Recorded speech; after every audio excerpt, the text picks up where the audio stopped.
So friends, in today's video हम जानेंगे कि डिजिटल करेंसी और क्रिप्टो करेंसी में क्या अंतर होता है।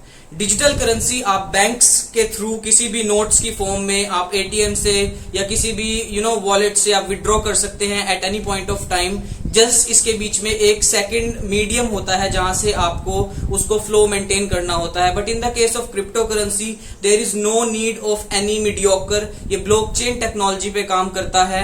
और भी कई सारे डिफरेंसेस हैं, चलिए जानते हैं। पहला और मेजर डिफरेंस जो आता है that is the encryption.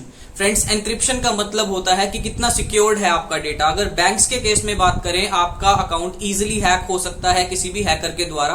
But in the case of crypto currencies जैसे Bitcoin, Dogecoin, they can not be easily hack, क्योंकि वो बहुत ज्यादा एनक्रिप्टेड होती है, हाईली सिक्योर्ड होती है साइबर सिक्योरिटी के द्वारा।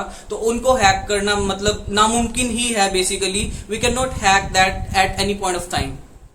सो द सेकंड डिफरेंस फ्रेंड्स जो होता है वो होता है करंट रेट, कि आपके जो नोट्स होते हैं बैंक्स के अंदर वो कभी भी करंट रेट से ऊपर या नीचे नहीं जाएंगे। अगर आपका 100 रुपए का नोट है वो आज से 10 साल बाद भी 100 रुपए का रहेगा, अगर रिजर्व बैंक ने चेंज नहीं की है उसकी value. But in the case of crypto currencies they are highly volatile, वो कभी भी चेंज हो जाती है। सपोज आप ट्रांजेक्शन्स कर रहे हैं तब भी आपका रेट, जो आपके कॉइन्स का रेट होता है, वो बढ़ सकता है और घट भी सकता है। बट ये बैंक्स के केस में ऐसा नहीं होता।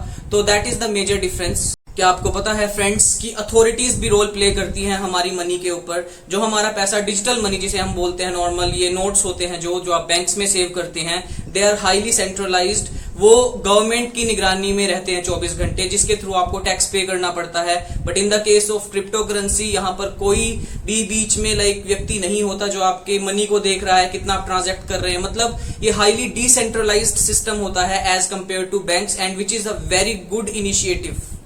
लास्ट बट नॉट लीस्ट, जो सबसे बड़ा डिफरेंस जो मैं कह सकता हूं friends, that is the transaction fees, जो शायद आपको बैंक्स के केस में बहुत ज्यादा अमाउंट में पे करना पड़ता है। अगर आपको कोई ओवरसीज ट्रांजैक्शन करनी है या इंट्रा कंट्री करनी है, then you will have to pay a hefty amount for that transaction fees. But in the case of crypto currencies आपको कोई भी अमाउंट पे करने की नीड ही नहीं है थर्ड पार्टी को। जस्ट एक मिनिमम चार्जेस लगते हैं, that is the admin charge, जो शायद बहुत कम होता है as compare to banks. So these are the major differences जो हम क्रिप्टो करेंसी और डिजिटल करेंसी के बीच में देख सकते हैं। तो फ्रेंड्स, इस वीडियो को ज्यादा से ज्यादा शेयर करें उन लोगों के लिए जो क्रिप्टो करेंसी में इन्वेस्ट करना चाहते हैं और उनके मन के अंदर कुछ ना कुछ शंका है, they are not sure about कि क्रिप्टो करेंसी क्या होता है। तो प्लीज उनकी हेल्प करें and spread this video. Thank you so much.